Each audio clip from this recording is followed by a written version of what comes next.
Imagine you're running a session, right? You're an RBT, and you're sitting in this really bustling clinic room. Oh yeah, the classic chaotic clinic environment. Exactly. And your client is working on this independent puzzle activity. It's at a little table in the corner. Okay, got it. It's a 50-piece puzzle, and the whole goal is for them to just complete it without any prompting. Right, complete independence. But right at that moment, you have to step away for just a second, like just a few feet away, to handle a brief data entry task on your tablet. You're just trying to log the previous interval before you completely forget it. Right. So it takes maybe 60 seconds. But when you look up from your screen, the puzzle is sitting there, perfectly assembled on the table. Okay, so the task is done. It's done. But here's the problem. You didn't actually watch them put the pieces together. Ah, you didn't see it happen in real time. Nope, I was looking at my screen. So, you're faced with a dilemma here. Can you still count that as a correct response? It's a tough spot for a lot of newer technicians. It really is. I mean, if your instinct is to just toss the data because your eyes weren't glued to the client the whole time, you might actually be making a massive mistake. You absolutely would be throwing away perfectly valid data. I mean, it works against your client's progress. Wait, really? So it's totally fine to count it? Oh, yeah. In fact, if you toss it, you're ignoring one of the most powerful time-saving tools in all of behavior analysis. Wow, okay. Welcome, everyone, to this deep dive for behavioral intelligence con Mara Sanchez. Powered by Amethyst Therapy Services. Yes, and we are continuing our complete RBT task list series today. We're taking the official BACB requirements and, cross-referencing them with the Amethyst study guides, the mock exams, and the Cooper textbook. Right, to figure out how these concepts actually apply to the messy, real-world environments that you all work in every single day. And our mission for this specific deep dive is unpacking task list item A.3. Which is implement permanent product recording procedures. Right. It's a critical skill. We are going to explore the mechanics of this measurement type and why it is just an absolute necessity for your daily practice. And we'll cover how you're going to be tested on it, too. Exactly. Both on the written RBT exam and doing your live supervision sessions with your BCBA. Okay, so I want to start by, challenging the fundamental premise of this whole thing, if that's okay. Go for it.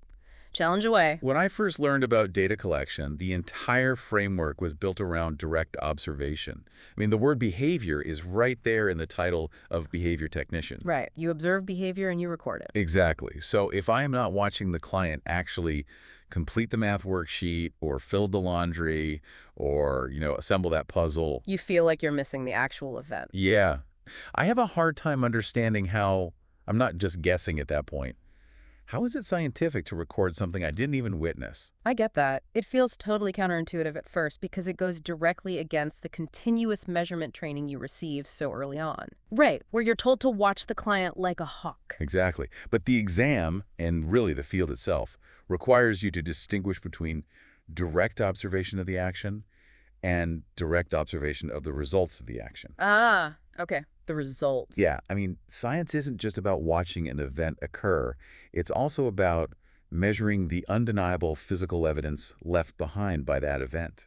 So we aren't guessing that the client completed the puzzle because, the puzzle is right there. Right, the assembled puzzle is sitting right in front of us. As long as specific environmental rules are met, measuring the result is 100% valid. Okay, that makes sense. But why is it so necessary to master this? If I'm already in the room with the client, why wouldn't I just watch them? Well, it seems like a workaround, right? Like something you only do when you get distracted. Yeah, exactly. A backup plan. But it's much more than a workaround.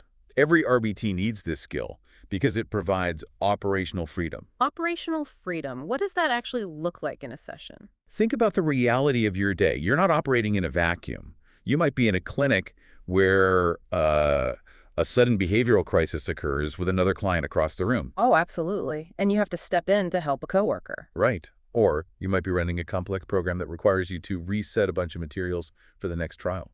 So if I'm relying solely on continuous measurement, meaning my eyes have to be on the client at all times, I'm basically trapped. You're completely trapped. Permanent product recording liberates you from that. So I can give a client an independent task, step away to handle something essential, and then come back to take accurate data. Precisely.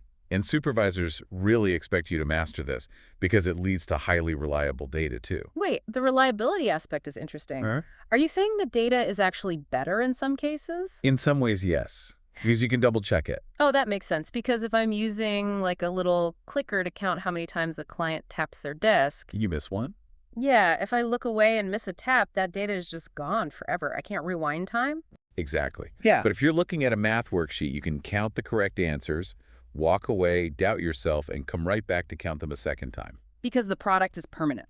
Right, at least permanent long enough for you to verify your measurement.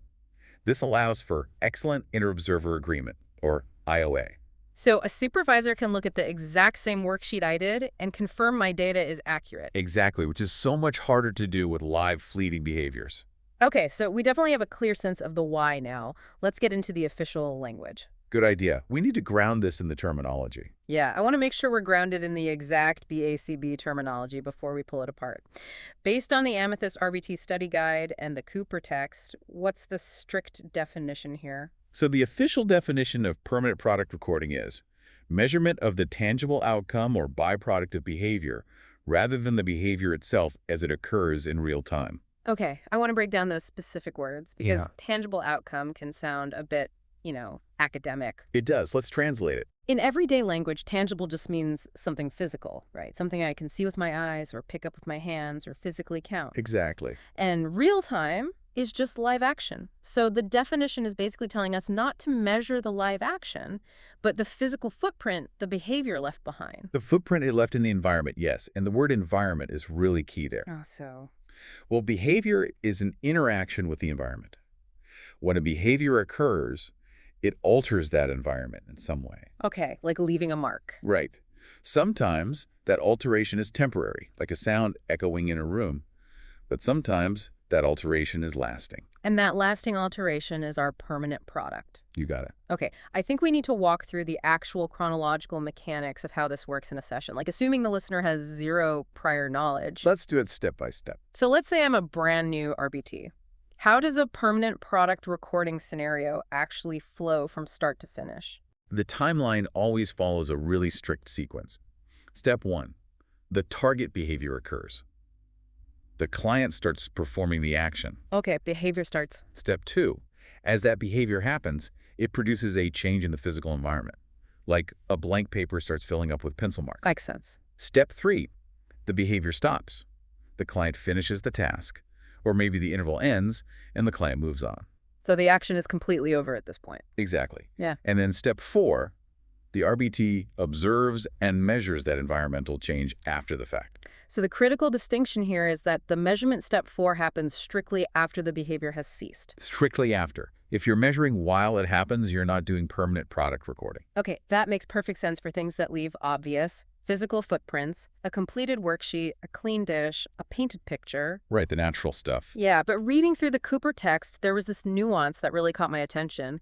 It divides permanent products into two categories, natural and contrived. Yes, a very important distinction. I can wrap my head around natural products.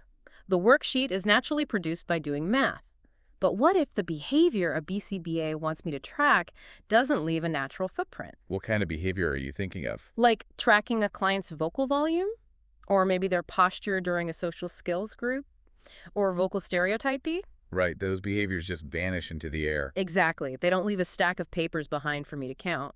So how do we measure this? That is precisely where contrived permanent products come into play. And it's a vital concept for RBTs to understand for the exam. Okay, so a natural product is the behavior naturally leaving a mark on its own. Yep.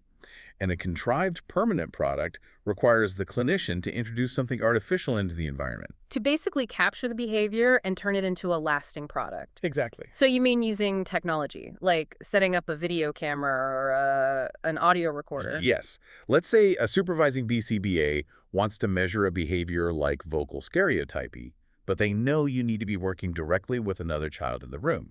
So I can't be sitting there with a clicker. Right, so they might set up an audio recorder near the target client. The recording equipment is contrived. It's not a natural part of the client's vocal behavior. Ah, okay. So the audio file that is generated actually becomes the permanent product. You got it. You, as the RBT, can sit down an hour later, hit play on that audio file, and score the instances of the behavior from the recording. That is a fascinating way to look at it. The digital file itself is the permanent product. You're taking something completely fleeting, like sound, and freezing it. Freezing it so it fits the definition of a tangible outcome is an ex post facto method. Meaning after the fact. Exactly. The measurement takes place after the behavior has occurred, regardless of whether the product was created naturally by the client's hands or artificially captured by a lens. I love that. I'm a very visual learner, so I find that analogies are really the best way to lock these concepts into long-term memory for an exam. Analogies are great. Let's do a few. Let's think about this outside the world of ABA for a second. The first thing that comes to my mind is cooking, specifically baking a cake. Ooh, okay. Walk me through the cake analogy. So if I'm hosting a party and you volunteer to bake the cake, I do not need to stand in your kitchen for 2 hours watching you. Right. I don't need to watch you measure the flour, crack the eggs, whisk the batter, check the oven temperature. That would be weird and a little micromanagey. Totally. But if I walk into your kitchen at 3 o'clock and there is a fully baked 3-tier frosted cake sitting on the counter. Along with a sink completely full of dirty mixing bowls, knowing me. Exactly. That cake and the mess is my natural permanent product. The cake proves that the baking behavior happened. You have zero doubt the behavior occurred, even though your eyes were not on me while I did it. Right. It's a really strong visual. It is, because it highlights the environmental change. The environment went from having raw ingredients in a pantry to having a finished dessert on the counter. The behavior of baking caused that shift. Yep. Now, another way to visualize this, particularly for contrived products, is thinking about classic arcade games. Oh, like Pac-Man or Donkey Kong? Exactly. Yeah. If you go to an arcade and start playing Pac-Man, I do not need to stand over your shoulder, watching you navigate the maze and eat the dots for 3 hours. Thank goodness. Right. I want to know you played a good game, but I can walk away, get something to eat, and come back later. Then when you come back. I look at the arcade cabinet and see the high-score screen flashing with your 3 initials at the very top. Oh, I see. So that digital screen is the contrived permanent product of my gaming behavior. Exactly. The arcade machine was the equipment introduced to record your performance, and I'm measuring your success after the fact by reading the screen. I really love that. The high score screen is the data. So let's translate this back into our daily clinical reality. Let's do it. Because RBTs work in so many different environments, you know? We're in homes, public schools, specialized clinics, out in the community. Everywhere, really. Let's walk through what permanent product recording actually looks like across these different settings, starting with the home environment. Okay, so in a home setting, permanent product recording is heavily utilized for daily living skills. Right, chores and things like that. Yeah.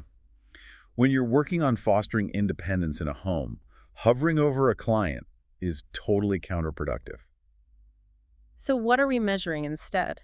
You might measure if a bed was made, or you might check a completed chore chart on the refrigerator to see if the client checked off their daily tasks. Or like if the dinner dishes were washed and put in the drying rack. Yes, washing dishes is a classic one. I actually want to pause on the dishwashing example because this seems like an area where subjectivity could easily creep in. Oh, it absolutely does. Right, because my definition of a washed dish is probably very different from like a 14-year-old's definition of a washed dish. Without a doubt. So if I walk into the kitchen and the plate is in the rack, but it still has a streak of spaghetti sauce on it, does that count as the permanent product of washing a dish? This is such a crucial point for RBTs to grasp.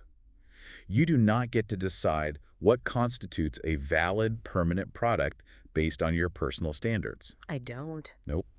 Your supervising BCBA must explicitly define the criteria in the behavior intervention plan or the skill acquisition program. Ah, so that's the operational definition we always talk about. Exactly. If the definition of a washed dish states, plate is placed in the drying rack with no visible food residue or grease, then what happens to that plate with the sauce streak? Then it gets marked as incorrect. Correct. Right. You must check the permanent product against the exact objective standard written by the BCBA. That makes a lot of sense. It really protects the data from my own personal bias or standards. Precisely. Okay, what about a school setting? Because that seems like the most obvious environment for this kind of measurement. Schools practically run on permanent products. Teachers simply cannot observe every student simultaneously. Right, they'd need eyes in the back of their heads. So they use permanent products. Completed math computations on a worksheet, a list of spelling words written in a notebook, an essay. Or like a multiple choice test that's been bubbled in. Exactly. These are all permanent products. The teacher, or the RBT supporting the student does not need to watch the pencil moving across the paper to know the academic behavior occurred. They just collect the papers at the end of the period and measure the outcomes. Exactly. And what about in a specialized clinic? What does it look like there? In a clinic, you frequently see this with vocational tasks or fine motor activities. Like sorting tasks. Yes.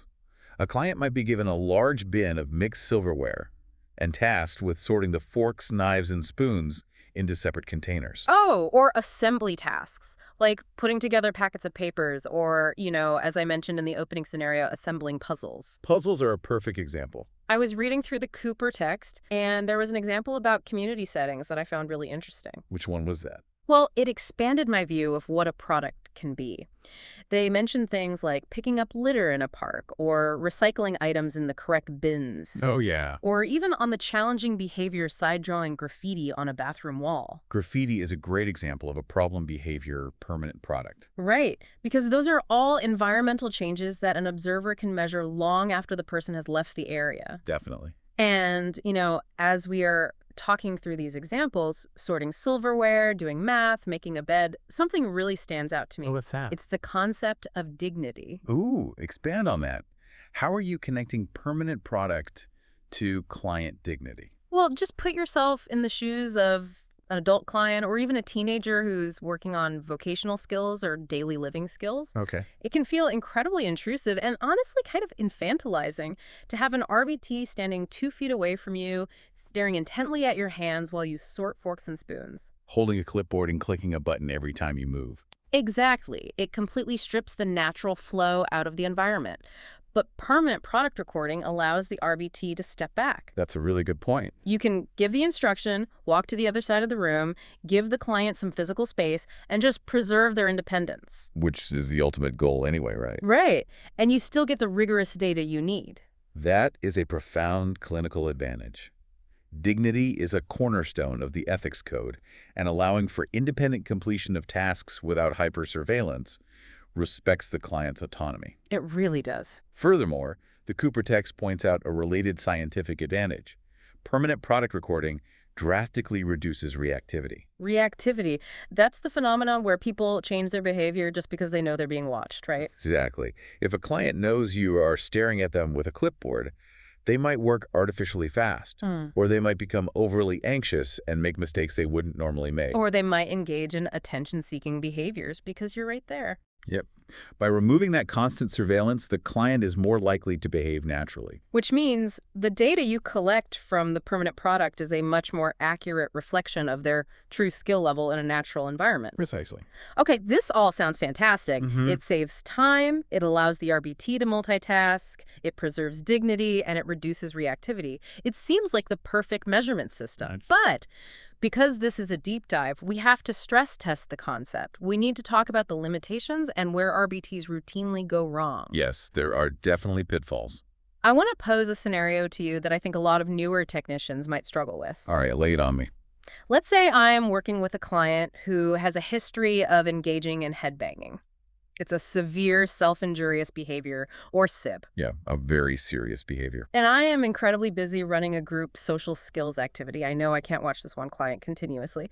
So I decide I'm going to use permanent product recording. Okay, I see where this is going. At the end of the day, before the client goes home, I am going to count the number of bruises on the client's forehead. And I'm going to log that as my frequency data for SIB.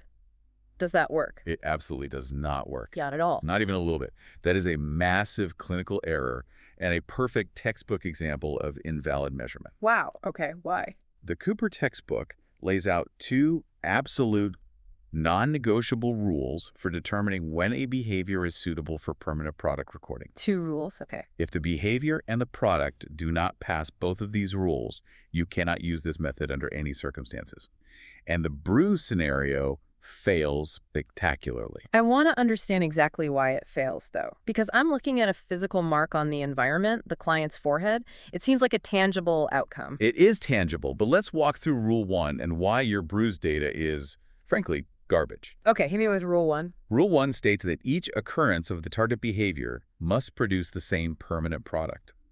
Every single time the behavior happens, the product must be left behind. Every single time. Yes. Let's apply that to headbanging. Does every single instance of a client banging their head leave a visible bruise? Well, no. I guess they might bang their head on a padded mat or against their own hand. Right. Or they might hit the wall, but just not with enough force to burst the blood vessels and leave a mark. Exactly. So they could engage in the behavior 10 times in a single hour, but only leave one visible mark. And if you're relying on counting bruises as your permanent product, you're going to record a frequency of 1, When the reality was 10, I've drastically undercounted the behavior. which means your data is totally invalid. Yeah. Your BCBA will look at the graph, think the behavior is occurring at a very low rate, and might not implement the necessary interventions to keep the client safe. That is a huge problem. That makes total sense. If the footprint isn't 100% guaranteed every time the foot steps, you can't use footprints to count the steps. That's a great way to phrase it. So what is Rule 2? Let's say, hypothetically, we find a behavior that does leave a mark every single time. Rule 2 states that the permanent product can only be produced by the target behavior. Only the target behavior. Right. The target behavior must be the exclusive cause of the product. Let's go back to your bruise example. Okay. A bruise on a child's forehead could certainly come from self-injurious headbanging. But could it come from anything else? Well, of course. They could have tripped and fallen on the playground. Yep. They could have accidentally bumped into a door frame while running or been bumped by a sibling during a game. Exactly. Because the bruise could have been caused by a completely different behavior or an environmental accident, it is not a valid measure of SIB.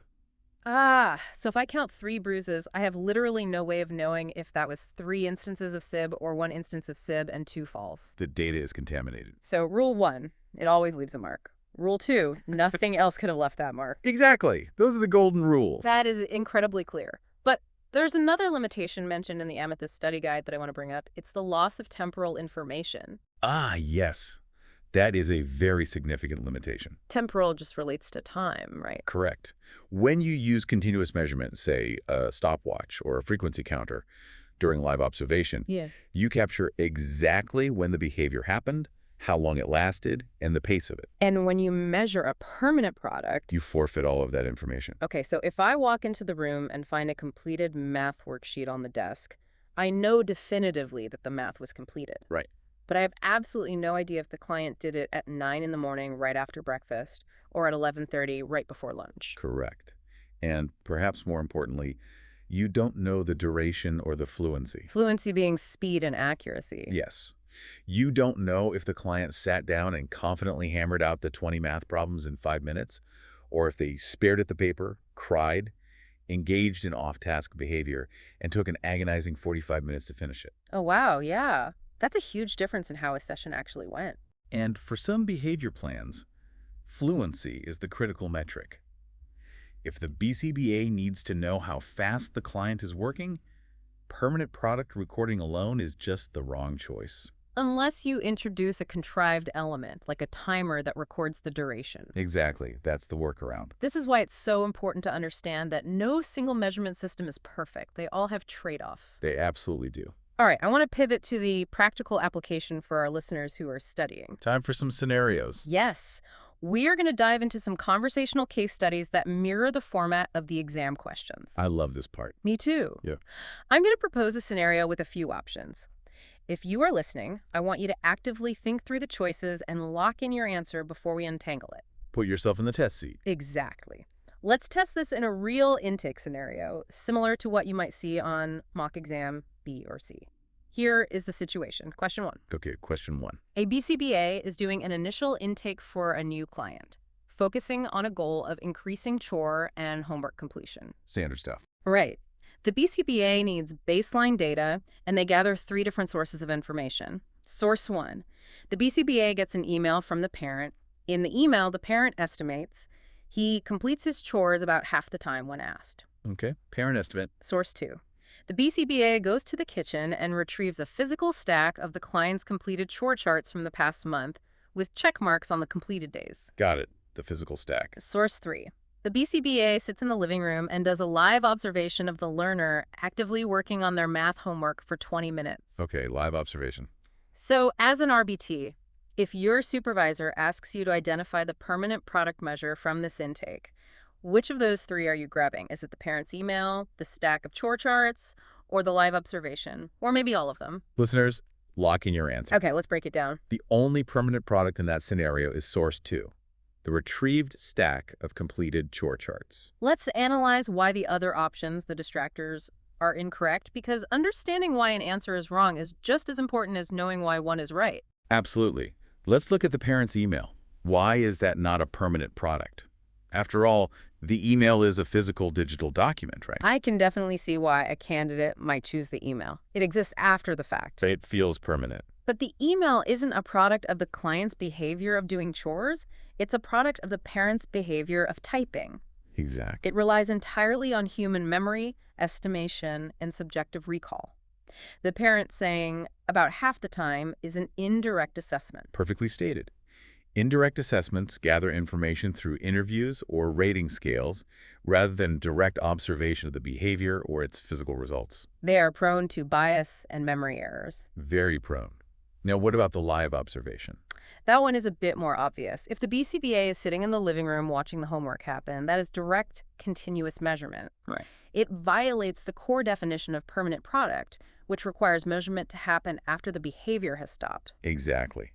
The chore charts, however, are the tangible footprint left behind by the client's past behavior. Perfect. Okay, let's try another scenario. Question 2. Hit me.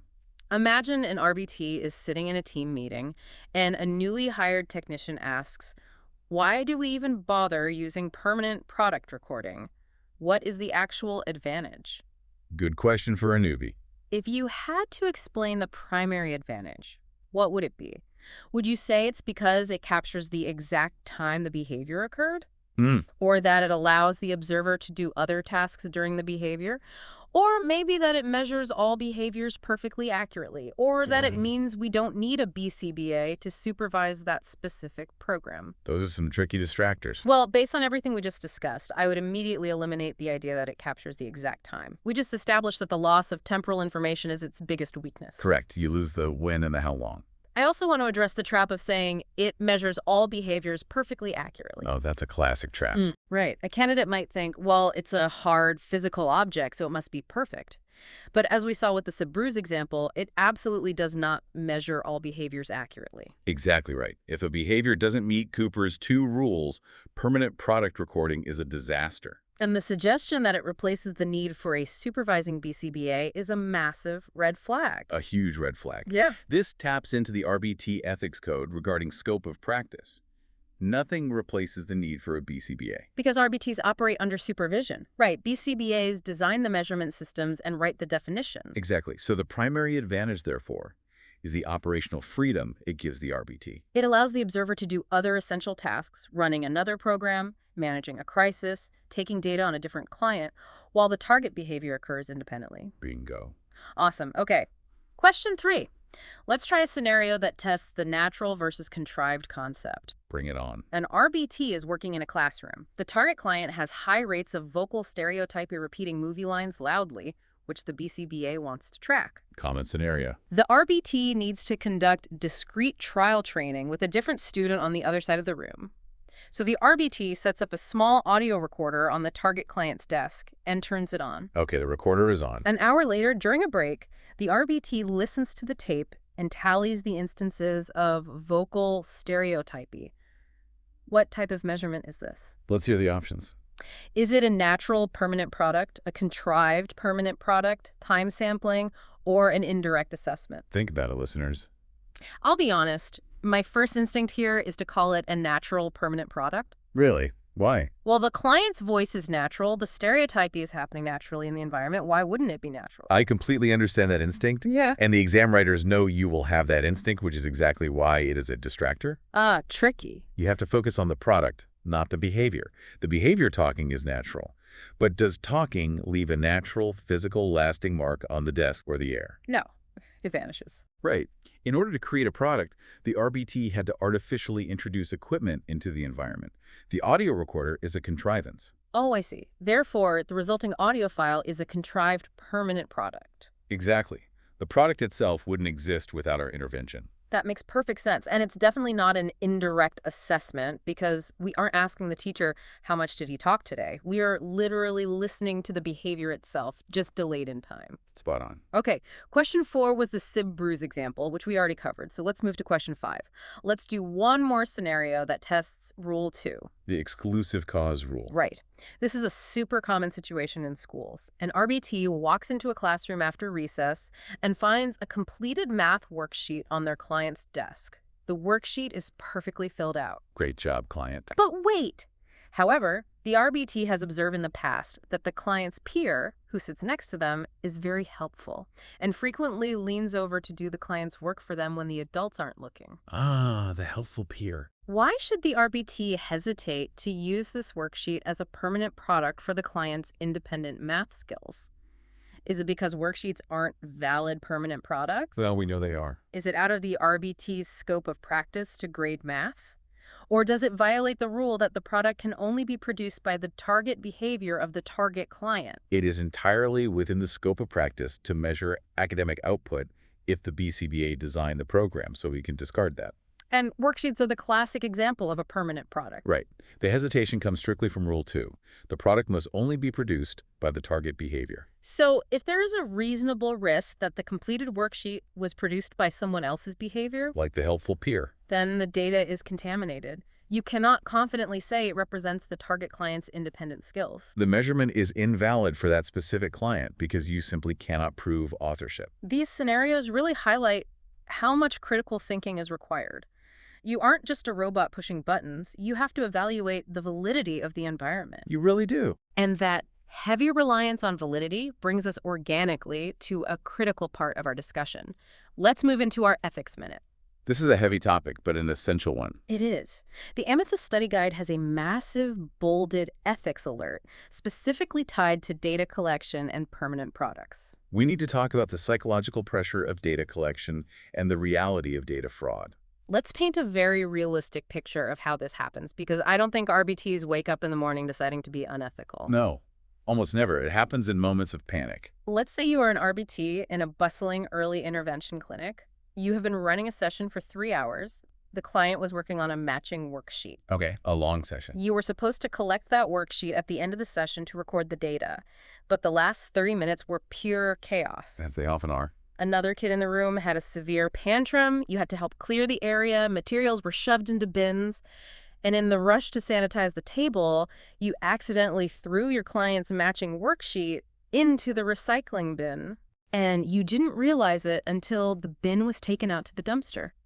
The worksheet is gone, completely destroyed. Panic sets in. Now, you are sitting in the break room with your tablet, staring at a blank graph for the day. You are exhausted. And you're dreading telling your supervisor. Right, because you know this client extremely well.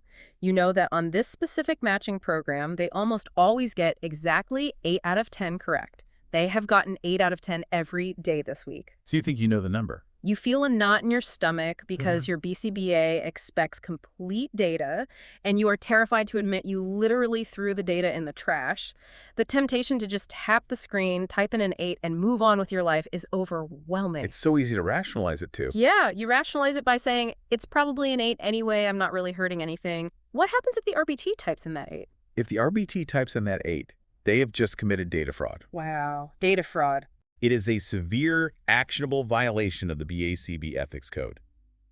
Altering, omitting, or backfilling data, regardless of how benign your intentions are, corrupts the entire scientific foundation of our field.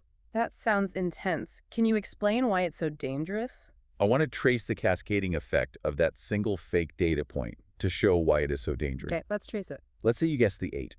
The BCBA looks at the graph at the end of the week. They see a steady trend of 8s and 9s. Right, it looks like mastery. Exactly. Based on that fabricated data, the BCBA makes a clinical decision to master out that matching program. They conclude the client has acquired the foundational skill, and they introduce a new, much more difficult program that builds upon it. But the reality is, maybe the client had a terrible day. Right. Maybe they only got 2 right on that lost worksheet because they didn't actually master the foundational skill. The new, harder program causes immense frustration. Oh, I see where this is going. The client begins engaging in severe problem behavior aggression or self-injury, simply to escape the task demand that is now too difficult for them. And all of that downstream suffering and behavioral regression occurred because an RBT didn't want to admit they lost a piece of paper. Exactly. It's a chain reaction. That puts it into a terrifyingly clear perspective. You aren't just fudging a number on a spreadsheet. You are actively misleading a medical professional who is writing behavioral prescriptions based on your numbers. You're messing with the treatment. So strip away the panic. What is the exact ethical professional protocol when you realize the permanent product is lost? The protocol is radical honesty and transparency. The data must be recorded exactly as it is observed. And if it's not observed? If the permanent product is lost, destroyed, or compromised before you can measure it, the data for that session is simply lost. You cannot observe it, so you cannot record it. So I just leave it blank. You leave that session's data point blank on the graph, or you utilize whatever specific no data code your software uses. And then what? Just hope nobody notices. No, then you communicate immediately with your supervising BCBA. You do not wait for them to notice the blank spot. That sounds intimidating, but necessary. You send a message or speak to them directly and state exactly what happened. I accidentally discarded the matching worksheet during the transition before scoring it, so I do not have data for that program today. Just take total accountability. You take accountability. A good supervisor understands that human error happens. The clinic is chaotic. Right. Papers get lost. Right. They're human too. The BCBA can easily handle a missing data point. They simply wait for the next day's data to make a decision. What they absolutely cannot handle is a fabricated data point, because it poisons their ability to make accurate clinical decisions. Integrity must always take precedence over the appearance of perfection. Never guess. Never estimate retroactively. Never. I think hearing that will actually relieve a lot of anxiety for new technicians. It is okay to make a mistake. It is not okay to lie about it, to cover it up. Speaking of supervisors, I want to pull back the curtain on the supervisory relationship for a bit. Let's move into our supervisor insight segment. Always a good idea. Every RDT has to undergo an initial competency assessment and then an annual RBT recertification competency assessment. And those can be nerve-wracking. For sure. During these assessments, a BCBA is going to hover nearby with their clipboard, actively watching the RBT implement these measurement procedures. Watching your every move. When a BCBA is watching me do permanent product recording, what are they actually grading me on? From my perspective, I'm just counting things on a paper or looking at a made bed. Doesn't seem like there's much technique to grade. They are grading you on a concept called procedural fidelity. Procedural fidelity. What does that mean in this context? They are not just looking to see if you can count. They are looking to see if you are executing the measurement exactly as it was designed in the behavior intervention plan. Ah, so following the rules of the plan. Yes. Excellent implementation means you are rigidly checking the product against the specific operational definition, free from your own subjective interpretation. Give me a detailed example of what excellent versus poor implementation looks like in that scenario. Let's use a vocational laundry task. Okay. Laundry? The client's goal is folding shirts. The BCBA has written the operational definition for a correct response as: the shirt is folded perfectly into a square with no sleeves hanging out and the collar facing up. Very specific. During the assessment, the client finishes folding 5 shirts. You walk over to score the permanent product. You look at the pile. 3 of them are perfect squares. 3 are good. 2 of them are crumpled, hastily shoved together with sleeves dangling out. But you know this client. You know they were having a really tough morning, and you saw how incredibly hard they tried to fold those last 2 shirts. Oh, I hate when that happens. You just want to give them the win. They put in massive effort. But if you mark all 5 as correct, because you want to reward their effort, you have just demonstrated poor implementation. You failed the competency. Because I substituted my emotion empathy for their effort in place of the objective criteria. Precisely. The BCBA is watching to see if you have the discipline to adhere strictly to the objective criteria, even when it feels harsh. So excellent implementation means I score it 3 correct, 2 incorrect, based exactly on the text of the definition. It is not about being nice. Yeah. It is about being clinically accurate. So the BCBA knows the client needs more support on that specific folding step. That makes a lot of sense. Is there anything else they are watching for? Yes. They're watching how well you secure the permanent products. What do you mean by secure? If the client is doing a sorting task, say sorting colored blocks into separate bins, the permanent product only exists as long as those blocks stay in those bins. Right. Excellent implementation means the moment the task is over, you secure the bins, you move them out of reach, or you immediately record the data. And poor implementation. Poor implementation looks like finishing the task, turning your back to write a note, and letting the client immediately dump all the sorted blocks back onto the floor to play with before you had a chance to count them. Oh man, you failed to protect the evidence and now the data is gone. Exactly. Protects the evidence. I really love that phrasing. It makes me feel like a detective, which actually transitions perfectly into our memory hack for today. Let's hear it.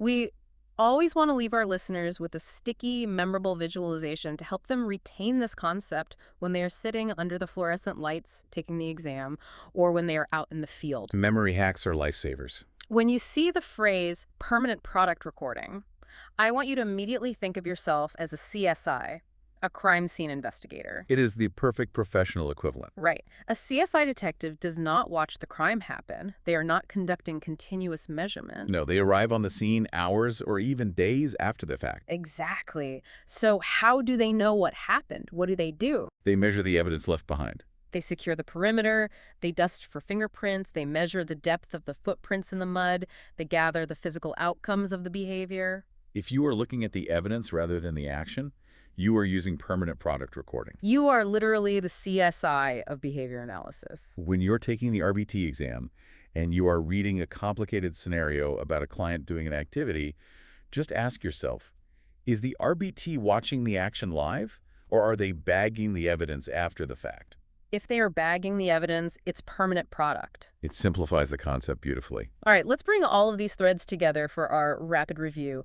Let's summarize the entire deep dive into 5 core undeniable points. Okay, number 1, permanent product recording measures the tangible outcome or byproduct strictly after the behavior has completely stopped occurring, not in real time. Got it. Number 2, it is incredibly advantageous for the clinician because it frees up the RBT to perform other tasks, and it benefits the client because it preserves their dignity and reduces reactivity to being observed. Win-win. Number 3, products can be natural, like a made bed, a completed test, or sorted silverware. Or they can be contrived, like an audio or video recording that the supervisor introduces specifically to capture the behavior. Natural versus contrived. Okay. Number 4, to be valid, the measurement must pass 2 strict rules. Every instance of the behavior must leave the product, and only that target behavior could have possibly produced the product. The golden rules of validity. And number 5, our ethical bottom line. Never guess, alter, or retroactively estimate data if the permanent product is lost or destroyed. Document the loss, inform your BCBA, and protect the integrity of the clinical process. A perfect summary. And now, for your call to action. Learning this stuff abstractly is one thing, but you need to connect it to your physical world to truly master it. Application is everything. When you finish listening to this deep dive, I want you to look around your own house, your apartment, or your car. Identify 3 natural, permanent products of your own daily behavior. That's a fun exercise. For me, if I look around right now, it's the coffee pot being completely empty and stained brown. It's the dog's leash hanging by the back door instead of on the counter. And it's the specific number of emails in my sent folder for the day. Find your own evidence. See if you can spot the physical footprints you leave behind. Then, open your Amethyst study guide, review Task List Item 8.3, and get yourself ready for our next deep dive. But before we officially wrap up, I want to leave you with a provocative thought to mull over before we meet again. Oh, I'm ready. We spent a good amount of time talking about contrived, permanent products. How setting up an audio recorder or a video camera is considered contrived because that technology is artificially introduced into the environment by the clinician. Right, it's not a natural part of conversation. Yeah. But I want you to think critically about the world we actually live in today. Think about the explosive rise of AI, smart home devices, Alexa, doorbell cameras, dashboard cameras. Wearable tech like Apple Watches. Exactly. Our modern environments are passively recording almost everything we do, every word we say, and every place we walk, all the time. That is a slightly terrifying but very real thought.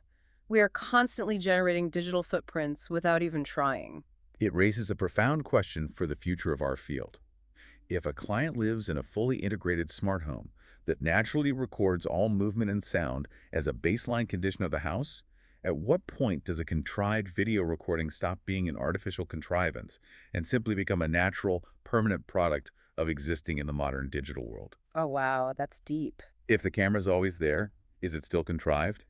And as behavior analysts and technicians, how will that ubiquitous, constant data capture change the future of behavioral measurement? Will we eventually have perfect data on everything? And if so, how do we protect the privacy and dignity of the individuals we serve?